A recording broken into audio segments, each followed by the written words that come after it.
بعد ما عرفنا المنتخب الكوري وطريقة لعبه، ان المنتخب الكوري يعتمد على رقم 22 و17.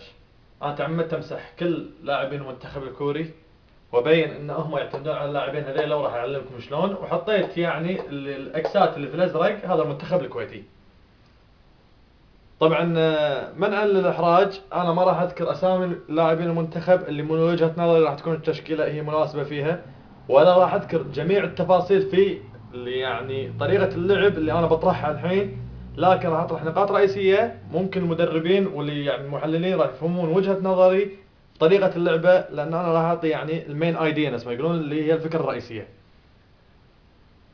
المنتخب الكوري اعتماده كل اعتماده على الجهة هذه اللي فوق، ويدخل من العمق لمرمى نواف الخالدي او مرمى المنتخب الكويتي.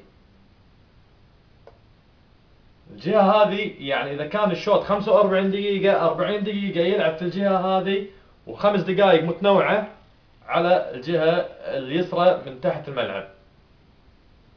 من وجهة نظري متى ما وقف تشادوري رقم 22 واللاعب رقم 17 في المنتخب الكوري، تقريبا 50% من قوة المنتخب الكوري راحت. والمنتخب الكوري قبل ما ادخل في المنتخب الكويتي الحين على الاكسات الزرقاء موجودة، المنتخب الكوري دائما يلعب في الجهة اللي فوق الجهة اليمنى ويدخل من العمق، واللعب من الجهة اليسرى تحت لعب كرات عرضية عالية. يعني عمره ما يلعب كرات عرضية عالية من الجهة اليمين، دائما يدخل من العمق واللي جايين من الخلف. ونيا على الجهة اليسار انا اتوقع الباك او الباك اليمين الكويتي لازم يخلي في باله انه راح يرفع، نادرا ما يلعب تحت، لان اعتمادهم على لاعب 17 يجيد المنطقة هذه اللي للمنتخب الكويتي. وتشادوري في حال تقدمه فوق مع مساندته للباك اسف للوينج اليمين، فصاروا لاعبين عندنا هني مع 17 هذول الثلاثه يلعبون في الجهه هذه مع اللي صاعد من ورا. قلت لكم المساح 5 لاعبين هجمون ب5 لاعبين هم. المهاجم هذا اوريدي داخل البوكس للمنتخب الكوري، يصعد معه 22 يسوي زياده عدديه مع الوينج اليمين للمنتخب الكوري، يصعد معاهم 17 مع الباك الشمال. صاروا 5 لاعبين في منطقة 18 تقريبا او قريبة من منطقة 18. عشان توضح الصورة انا بحاول اشرح في اللون الاخضر طريقة المنتخب الكوري، اساس لما نيجي نتكلم عن المنتخب الكويتي نقدر نوصل الفكرة اللي عندي اياها. هذا رقم 22 راح يصعد ويانا للمنطقة هذه، هذا 22. عندنا رقم 17 دائما ما يتجه للمنطقة هذه وهذه، نادرا ما ينزل تحت. فلو نطالع احنا عندنا 22 و17 مع الوينج الاساسا الكوري هنا موجود، فراح نلاحظ 1 2 اللي هو 17 يجي هني زين، وعندنا المهاجم اوريدي في البوكس والوينج اليسار.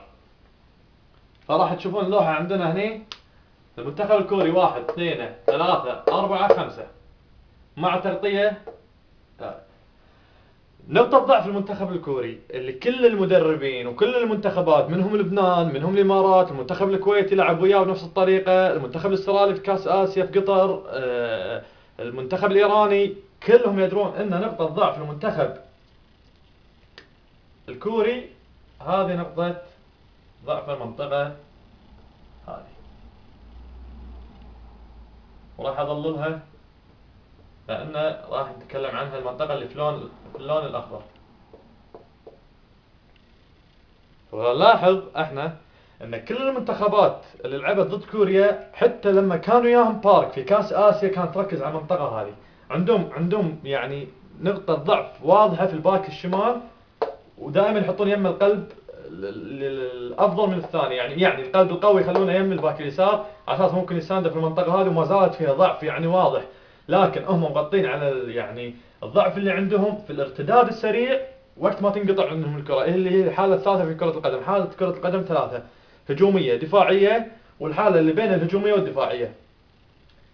يعني إذا معاهم الكرة وانقطعت حالتهم الارتدادية من الهجوم للدفاع جدا سريعة، ولما يقطعون الكرة من الدفاع للهجوم هم جدا سريعة. متى ما وقفنا النقطة هذه احنا كمنتخب الكويتي اعتقد ان احنا راح نسوي يعني راح نقطع شوط كبير في المباراة. متى ما وقفنا النقطة هذه اهم من ان احنا نوقف 22 و 17. اهم نقطة عندنا في المباراة ان احنا نوقف الحالة يعني الثالثة في كرة القدم اللي هي من الدفاع للهجوم ومن الهجوم للدفاع، ان نقطع عنهم الكرة، نمسك كرة، يعني نخليهم ما يتحولون بسرعة. ومتى ما اربكناهم قدرنا نربك اللاعبين هذيلا، ومتى ما كان في استقرار عندهم وماسكين اللعب وعندهم استحواذ، فانا اعتقد ان المنتخب الكويتي راح يعاني جدا دفاعيا في حال تركيز الذهني للاعبين هذيلا ولاعبين النص في يعني استلام الكرة. نرجع حق نقطتنا اللي قبل شوي. المنتخب الكوري يلعب كرات قصيرة سريعة في نص الملعب، تبدي الهجمة غالبا عندهم من شجري وتنتهي في 17 او المهاجم دائما عن طريق الجهة اليمنى للملعب اللي فوق. لا صعدوا فوق نادر جدا، 99% من لعبهم يلعب على القادمين من الخلف او يرجعها في كرات قصيرة في المنطقة هذه. واركز على المنطقة هذه لان كل كلامي راح يكون عن المنطقة هذه. شلون احنا نقدر نقتل المنتخب الكوري في اللعب هذه؟ راح نجبره يلعب على الاطراف. لازم المنتخب الكويتي يجبر المنتخب الكوري يلعب على الاطراف، وكان زين بعد يجبرونهم يلعبون على الوينج اليسار لانهم وايد ضعاف هني. حتى لو ينزل 17 هني الجهه هذه جدا ضعاف فيها. فاحنا كمنتخب الكويتي الحين راح اتكلم عن الناحيه الدفاعيه، وبعدين راح اتكلم عن الناحيه الهجوميه وشلون احنا كمنتخب الكويتي نقدر نحقق مفاجأة قدام المنتخب الكوري الجنوبي. طبعا احنا نرد ونقول احنا 5 لاعبين يلعبون في المنطقة هذه. شنو الحل ان احنا نوقف فريق مثل كوريا الجنوبية سريع في حالة التحول من الدفاع للهجوم ومن الهجوم للدفاع، ويركز على منطقة العمق في كرات قصيرة سريعة بينية يعني وبينيات، بحيث انهم نبي نبعدهم عن منطقتنا حارس مرمى الكويت. من وجهة نظري المنتخب الكويتي قاعد يلعب 1 2 3 4 4 2 3 1. لازم نستفيد من التشكيلة هذه نفس ما المنتخب الكوري تقريبا يلعبها ومشتقاتها. لو تلاحظون قبل شوي لما قلت لكم ان المنتخب الكوري يلعب 4 2 3 1 بس مشتقاتها يعني ممكن 4 5 1، ممكن 4 2 1 1 2، يعني على حسب المدرب، على حسب طريقة اللعب، على حسب يعني التكتيك اللي حاطه او الاستراتيجيه اللي حاطها المدرب لفريقه. من وجهه نظري ال 4 2 3 1 خطه جدا ممتازه للمنتخب الكويتي. خطه متى ما قدرنا نطبق مشتقاتها بشكل سليم راح نكون فريق يعني قوي، وعندنا الامكانيات، عندنا السرعه، عندنا مهاره، عندنا حتى الكرات الرأسية نملك احنا في طول قامة من لاعبينا ان كان في الدفاع او في الهجوم. فتقريبا نقدر نقول المنتخب الكويتي شبه متكامل، لكن ينقصه التركيز الذهني، ينقصه يعني تطوير من نفسهم من ناحية تناقل الكرة. احنا مشكلتنا كمنتخب الكويتي ما احنا قادرين ننقل الكرة من الدفاع للهجوم بصورة سليمة. انا راح اتكلم بالسلبيات. الايجابيات اللي عندنا نفس ما قلت لكم اياها ان احنا فريق شبه متكامل، لكن سلبياتنا ان احنا ما نعرف نتحول من الدفاع للهجوم. متى ما قدرنا نصير مثل المنتخب الكوري والياباني في التناقل في التحول من الدفاع للهجوم بصورة سليمة سلسة بسيطة، راح نكون من اقوى منتخبات اسيا وراح ننافس على بطولات. وان شاء الله يعني كطموحنا احنا ككويتيين ان احنا نوصل كاس العالم 2014 في البرازيل. نرجع حق المنتخب الكويتي. الحين احنا اتفقنا ان هذه المنطقة هي المنطقة الأساسية للمنتخب الكوري. يطلع من اليمين يدش من العمق، أو يطلع لآخر اليمين وهم بيرد من العمق. قليل ما يلعب عرضيات، وقليل جدا جدا جدا ما يلعب عرضيات طويلة.